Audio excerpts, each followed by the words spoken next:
نحمده ونصلي على رسوله الكريم أما بعد أعوذ بالله من الشيطان الرجيم بسم الله الرحمن الرحيم إن الدين عند الله الإسلام صدق الله العظيم۔ جناب ڈپٹی اسپیکر صاحب، آپ کا بہت شکریہ۔ ایک عرصے بعد مجھے بولنے کا موقع مل رہا ہے۔ مسائل مشاکل بہت ہیں، اس مختصر وقت میں ان کا احاطہ بھی شاید نہ ہو سکے۔ جناب ڈپٹی اسپیکر صاحب، ہم جو ایک جسے ہم میثاق ملی کہتے ہیں، جسے ہم آئین پاکستان کہتے ہیں، اس میں ترمیم کرنے جا رہے ہیں۔ ٹھیک ہے، آئین پاکستان کوئی قرآن نہیں ہے کہ اس میں ترمیم نہ ہو، بلکہ حالات کے پیش نظر دساتیر میں ترامیم ہوتی رہتی ہے۔ مگر جس بھونڈے انداز سے ہم آئین میں ترمیم کرنا چاہتے ہیں، انتہائی شرم کی بات ہے۔ جناب ڈپٹی چیئرمین، ایک طرف مذاکرات ہیں، افہام و تفہیم کی بات ہوتی ہے، تو دوسری طرف اپوزیشن کے ممبران کو اغوا کیا جا رہا ہے۔ میرے جماعت کے ایک ممبر کو بھی اغوا کیا گیا۔ بی این پی مینگل کے 2 ممبر ہیں، ایک ممبر جو خاتون ہے، اس کے شوہر اور بیٹے کو، نسیمہ شاہ، اس کے بیٹے کو اور شوہر کو اغوا کیا گیا ہے۔ اب تک کوئی پتہ نہیں ہے۔ اور اسی طرح ان کا دوسرا ممبر ہے جو سینٹ میں ہے، رونجو صاحب، ہاسپٹل میں ڈائلسس پہ اس کو وہاں سے اٹھایا گیا ہے۔ اب کتنی شرمناک بات ہے، آپ ووٹ لے رہے ہیں آئین میں ترمیم کے لیے، آپ اس طرح آئین میں ترمیم کریں گے؟ یہ جمہوریت ہے یا یہ فسطائیت ہے؟ میں تو سمجھتا ہوں کہ یہ ظلم و جبر کی انتہا ہے۔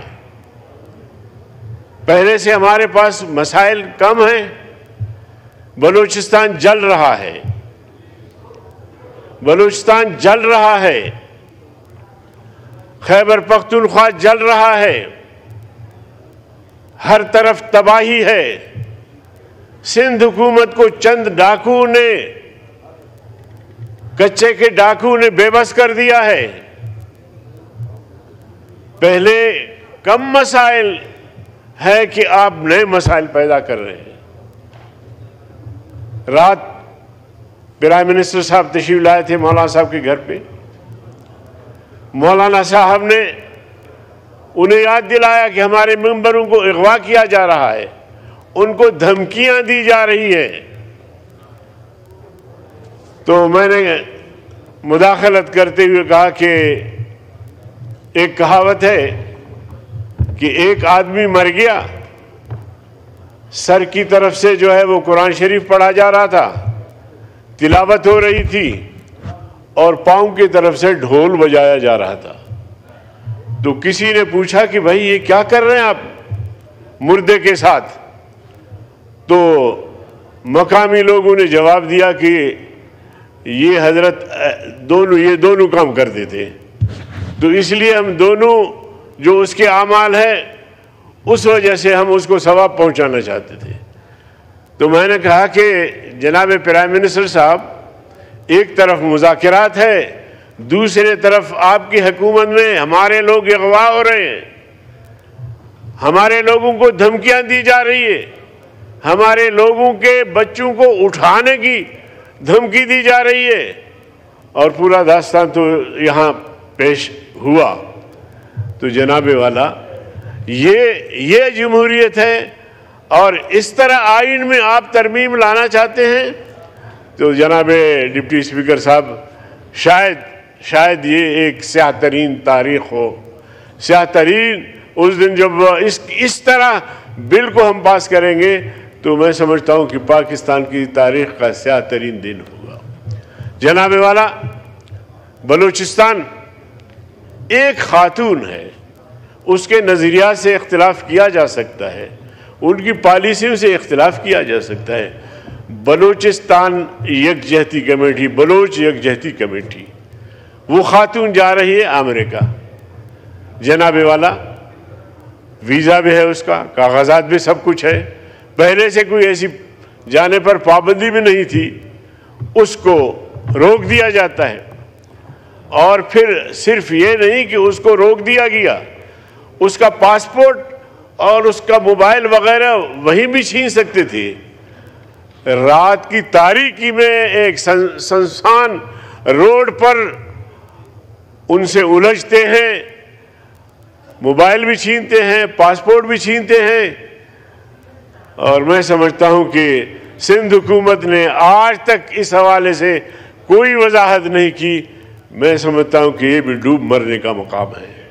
آپ کیسے پاکستان کو چلا رہے ہیں؟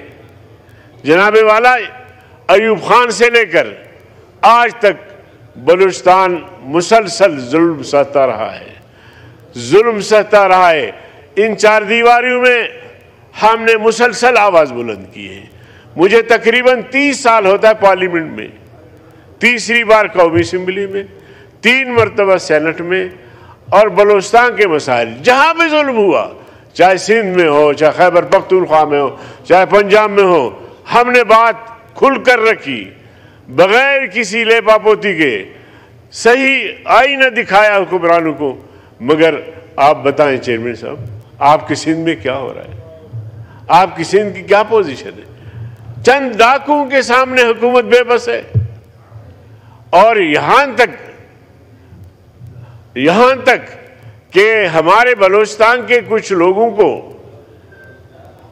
کندکوٹ کے ایریا میں اغوا کیا جاتا ہے، شکارپور کے ایریا میں اغوا کیا جاتا ہے، وہاں سے قبائل لشکر لے کے کچے میں گھستے ہیں۔ حکومت میں یہ سکت نہیں ہے کہ وہ کچے میں گھس کر ان لوگوں کو بازیاب کرے۔ تو جناب والا، یہی خیبر پختونخوا کا حال ہے، یہی جو ہے پورے ملک کا حال ہے۔ میں کسی صوبے کو بھی تانا نہیں دیتا، مگر جو برسر اقتدار طبقہ ہے، جو حکمران طبقہ ہے، ان کا یہ حص ختم ہو چکا ہے۔ جمہوریت اسے کہتے ہیں۔ ایوب خان کی آمریت کو ہم نے چیلنج کیا، ضیاء الحق کی آمریت کو ہم نے چیلنج کیا، جیلیں کاٹی۔ یحییٰ خان کی آمریت کو ہم نے چیلنج کیا، پرویز مشرف کی آمریت کو ہم نے چیلنج کیا۔ جمعیت علماء اسلام نے جب پرویز مشرف کا مارشل لا لگا تو ٹھیک 12 دن بعد ہم نے شورا کا اجلاس کیا اور اس مارشل لا کو مسترد کیا۔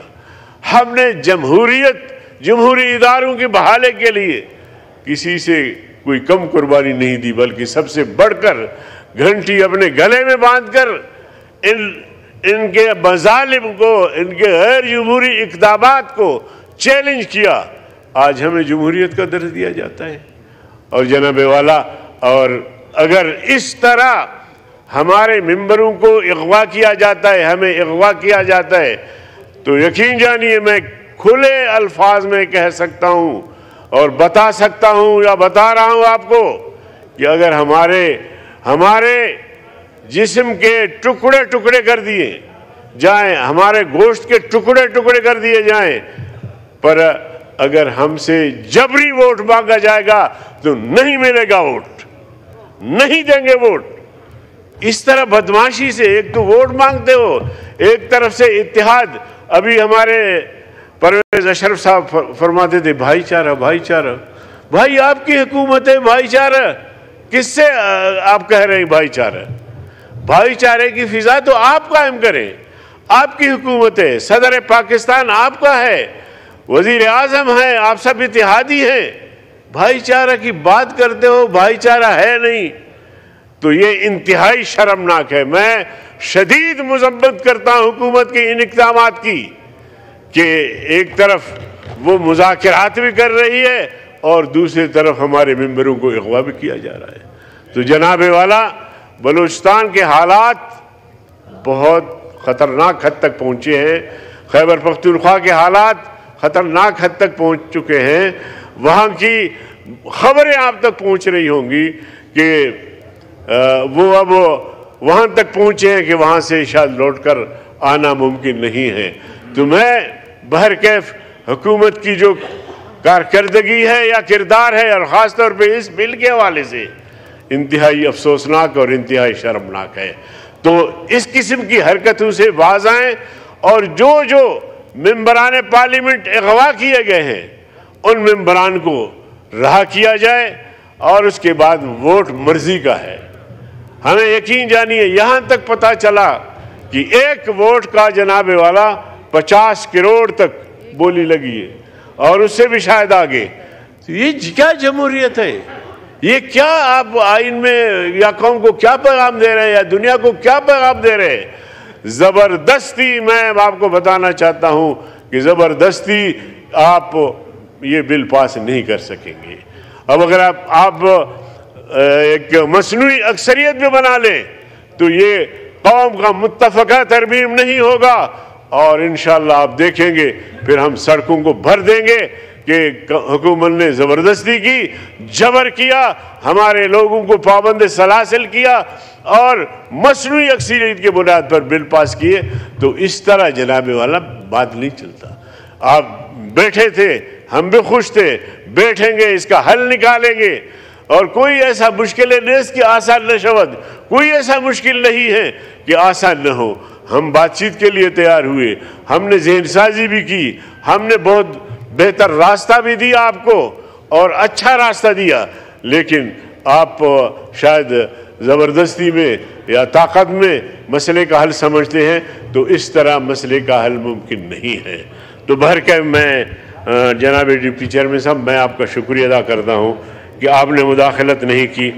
میں اس ضمن میں جو شنگھائی کانفرنس ہوئی ہے، اور میں بارہ خاص طور پہ جو چین کا کردار رہا، میں خراج تحسین پیش کرتا ہوں چین کو بھی، اور اسی طرح غزہ کے مسلمانوں کا جو قتل عام ہو رہا ہے مسلسل، صدر پاکستان نے آل پارٹیز کانفرنس بلائی تھی، اور اس کا نتیجہ بھی ابھی تک کچھ نہیں ہوا، اور ہانیہ اسماعیل ہانیہ کا جو قائم مقام تھا، جو ان کے جگہ پہ سربراہ بنا، تو ان کی شہادت کا بھی سننے کو ملا ہے۔